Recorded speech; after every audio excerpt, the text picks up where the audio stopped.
Okay, welcome back to the channel. So I'm going to talk a lot about International Graphite IG6 and the ASX in this video. To buy the whole company, it's not 18 million, it's actually 37 million. They got about 2 million in cash as per the last quarterly report. So in a nutshell, a lot of graphite companies are getting out of the ground.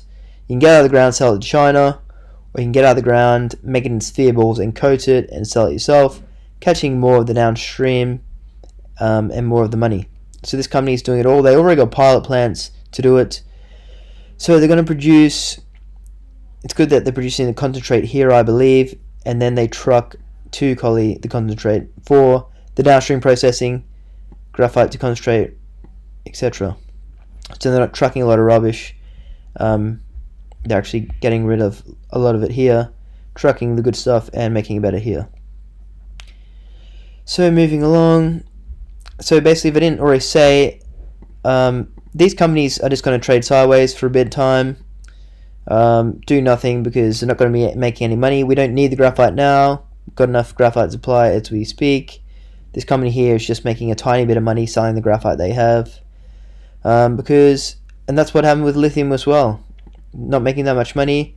Then a shortfall came, meaning there was more demand than supply, and the lithium price went crazy. If you bought the right companies, you did pretty well on the lithium shortfall, and that shortfall with lithium could continue the years as demand overtakes supply, etc. Anyway, this is graphite. So they say 2024, 25. That's when the demand will overtake supply, meaning the price will probably go up. It's not going to go down. And why does the demand come? Because probably EVs get cheaper in price, meaning more people are going to switch because they're going to save more money not buying petrol, and they're prepared to pay more for graphite because they're going to be saving more on petrol. Hope that makes sense to you. So anyway, that's when the companies probably go like this. Here's an example of a good company that had a good resource, low capex to build. So another important thing is the price you buy it, how much it costs to build the mine, because that's really saves you diluting the share price if you don't have to raise a lot of money. And this company only had to raise under $100 million, and probably when they pump into production will be making $400 million a year, $200 million a year, and there were only $30 million to buy, so that's why they've done so well. And if you bought in before the shortfall into a good growing company, a bit of luck was involved as well. Probably the drilling wasn't all out there here, who knows. You could have been bought in here and it wouldn't have been a 20x, it would have been more like a 3x.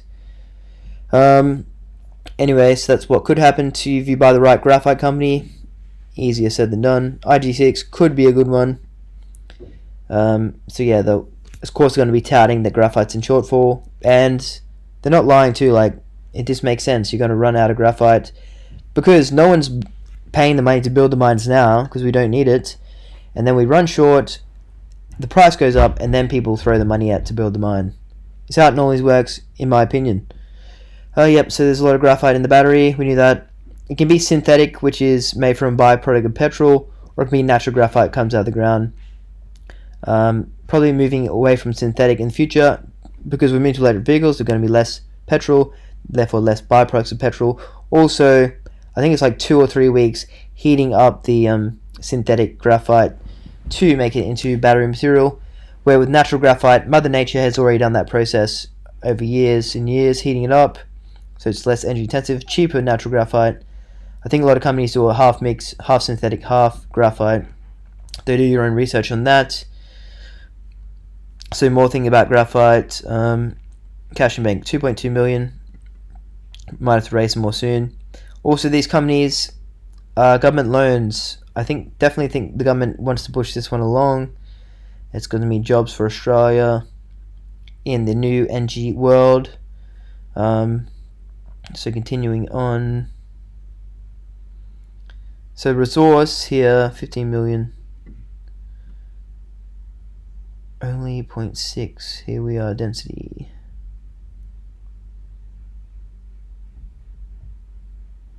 Graphite content, 6 million tons. 15 million tons at 6%. I'm not sure. I think they have about 1 million ton. They need to really up that tonnage. They want at least probably 5 million tons. They want to be able to do 100,000 tons per annum or 200,000 tons per annum for 20 years. At the bare minimum, they do have more space to drill that out, if I can find this chart here. So they drilled out a few of these. There's more stuff around. Hopefully there's a legend here. 1 kilometer. So that's actually like 3 kilometers worth of stuff. So hopefully with more drilling they'll find more stuff. That's what I don't like. Their graphite thing looks a bit small, but not sure. They do have pretty, not super high grade. If we go to this chart, like high grade is 25%, and then your low grade you probably want to be mid or up, although some of these companies here can do quite well, doing a lot of tons at low percentages. SYR, where are they? Oh, they got 10%. But yeah, grade is important, but it's still not everything. Like if you're near a capital city and you got lower grade, you spent less to build the mine, you're probably ahead of someone who's got a lot of high grade out the middle of nowhere, who has to spend 4 times as much to build the mine, diluting the share price. But yeah, it's case by case basis. Continuing on, so if I didn't say, like a lot of these other companies, they're not doing it in-house just yet. They got plans, but IG6 is probably the furthest along in the terms of has their own pilot plant going on, etc. Especially for a company under $50 million. Mitsubishi Triton, not a flash car, but a good car. Let's put that in there. Current pricing. So remember this pricing here. If you go into CXO, they thought they're going to get out of the ground for $500 a ton, sell for $800 a ton, and did a pretty good study. And then it was actually they could sell it for $8,000 a ton. So 10 times more than they thought they could sell it for. That's why they did so well, and that could be graphite. Like no one expects the price to go that high. Well, I probably do. Not sure how high it will go, but it's going to go a bit higher than it is now, and probably going to exceed the expectations of this. But yeah, you might want to work out how much graphite in a car and how much it costs, and then you'll get an idea of how much people are willing to pay. So if it's the graphite in your car is worth $3,000, $2,000, like people are easily going to pay another $2,000 or $6,000 if they have to. I don't know where I'm going with that, but you get the point. If we can work out later, I might do that later, work out how much graphite per car it's going to cost, and then you'll see how much upside can fit in with people willing to pay that amount. Hopefully that makes sense. Also Collie, I think they've got plans in Collie for like solar, big batteries and stuff, but I guess that's all the world as well. Skilled workforce, that's very important. Like you don't want to be in the middle of nowhere. Collie's got existing workforce, grid power, renewable energy build out, etc. So pretty good company. Like the price tag isn't super low. Like 20 million would be like, wow, this company is really good, jump out and buy. And 37, bit rich for the time being, I think, but could be still cheap compared to what they could be in the future. 2025, I'd expect them to be worth a lot more. And Novonix, they're worth 500 million. On synthetic graphite, they probably got more intelligence. They're more with Tesla. Excuse me, I'm not really explaining myself very well, but anyway, I'm going to continue. Collie, establishing pilot plant. Most advanced in Australia, yes. Product testing commenced 2022. First sample, sizing distribution. Yeah, so they get that right, then it's just upgrading. Easier said than done. And they have this downstream one, which they say they can make 100 million per year off 222 million. So the government might come along and say, we'll give that 220 million for free, like they did for some other companies, rent a score. And so it could be very good for shareholders. And then they'll make this EBITDA. That's the EBITDA they say they're going to make, but the graphite price triples. They can be making triple the money. The graphite price might triple for a certain time, then come back as everyone builds into it, etc.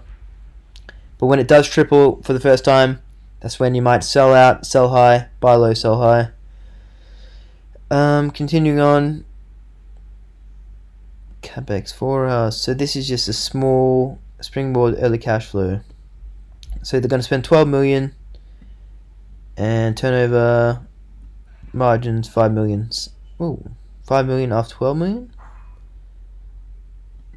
That's pretty good. 50% 2-year payback period. Not sure if that's correct. Anyway, So anyway, they're starting small, then going big. Could be a good company, could be a flop. Probably going to be a decent company, I'd expect. So government, thing I like about this company, it looks like the government is already helping them and probably will help them into the future get into production due to jobs in Western Australia. So yeah, very boring video. But that's just what you get with shares. Making money on shares isn't really exciting.